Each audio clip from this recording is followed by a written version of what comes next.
Hello everyone. Journalists can spot a fake expert in under 30 seconds. Yes, you heard that right. And once they do, your pitch doesn't just get ignored, your name gets remembered for the wrong reason. If you are in PR, founder branding, or expert positioning, this is one of the most important things you must understand about media psychology. Today, I'm going to show you exactly how journalists detect fake experts instantly and what are the red flags they're looking for, and how PR teams can position real experts in a way journalists actually trust. So, let's get started. Most PR professionals assume that journalists ignore their pitch because they are too busy, or the pitch isn't relevant, or the timing is wrong. But there is another hidden reason. Journalists today receive 50 to 300 pitches per day, and because of that, they develop something we call pattern recognition. Within seconds, they ask themselves, is this person actually credible or is this just another PR made expert? And if the answer feels fake, the pitch dies instantly. So let's break down the exact signals journalists are looking for. Let's get started. Red flag number one is the generic expert profile. This is the fastest way journalists detect fake expertise. For example, instead of writing something like John Smith is a leadership expert and entrepreneur available to comment on workplace culture, mm, that might sound impressive to you, but to a journalist, this screams manufactured authority. Why? Because real experts are specific. Let me give you examples of believable expertise. So instead of writing leadership expert, say something like former HR head who managed 10,000 employees during a merger, or startup founder who scaled a remote team across 12 countries, or organizational psychologist studying burnout in tech startup. The difference is real world specificity. Journalists trust experience and not the titles. Red flag number two is there is no proof of real work. Journalists immediately search Google when they see a pitch. They look for signals of legitimacy.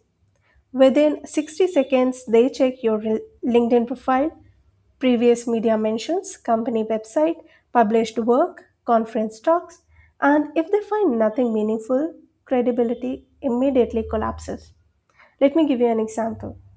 So, if there is a pitch that claims someone is an AI industry expert, but there is no evidence on Google, there is no research, no project, no company, no real work, then journalists instantly conclude that this is a PR invented expert.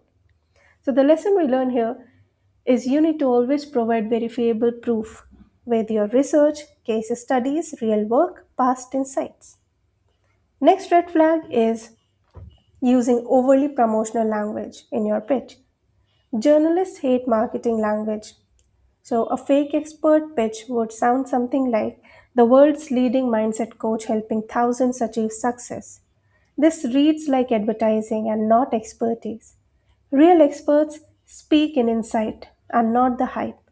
Example of a journalist friendly angle would be to not use top productivity guru in your pitch, but rather something like CEO who cut meeting time by 70% and studies workplace productivity.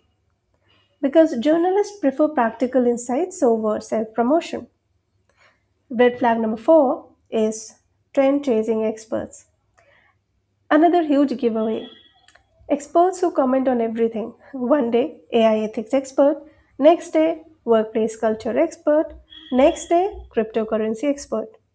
To journalists, this signals opportunistic PR positioning because real experts have consistent expertise lane. For example, a cybersecurity expert might comment on data breaches, online privacy, AI security risks, but they won't suddenly comment on remote work productivity. PR strategy in this case would be to build topic authority clusters and not random expertise. The next red flag is having no unique insights. Journalists want new angles instead of generic commentary. So, a fake expert would quote something like AI is transforming industries and companies must adapt. This is so obvious. But real expert insight would be the biggest AI risk isn't job loss, it's managers delegating strategic thinking to AI tools. That's interesting and that's quotable. Journalists constantly look for contrarian, data backed, or experience driven insights. PR team should ask, is this obvious or surprising? Does this offer a new perspective? Would a reader remember this quote? And if the answer is yes, then go ahead with your pitch. Otherwise, there is something that we need to change in the pitch.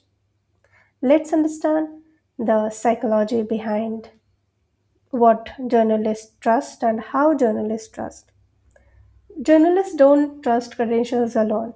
They trust signals of lived experience, which include specific case stories, real numbers, failures and lessons, unique viewpoints.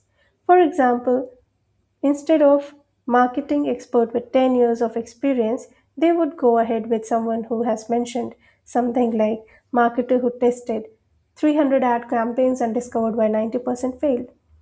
Specificity builds credibility instantly. So, the question is how PR teams should position real experts. Instead of manufacturing authority, uh, you need to focus on evidence based expertise. Strong expert positioning include a clear niche, for example, remote work management, AI in small business, burnout in tech leadership.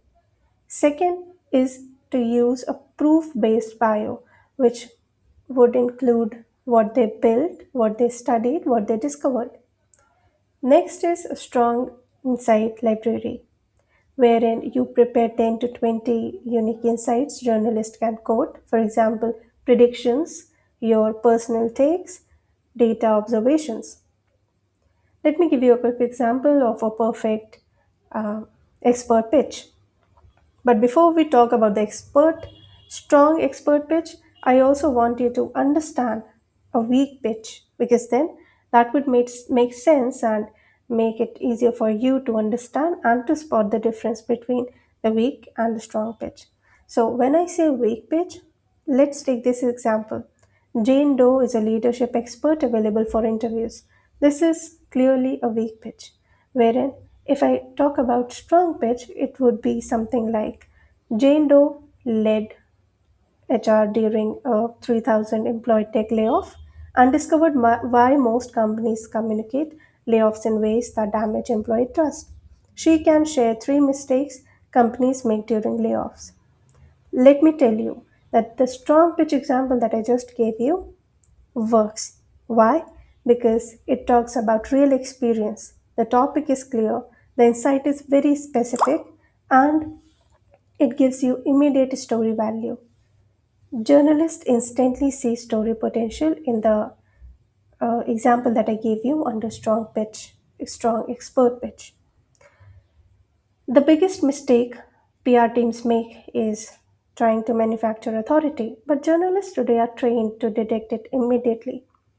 Real expertise shows up through experience, not to specific experience, consistent topic authority, unique insights, verifiable work. If you focus on those signals, your expert won't just look credible, they will become a journalist go to source. If you are in PR, communication, or founder branding, understanding how journalists think is the difference between ignored pitch and consistent media coverage. If you want, I can also make a video on how journalists actually evaluate PR pitches, or if you have any other doubts, I can talk about that in my uh, next videos. Just let me know in the comments, and I will see you in the next one.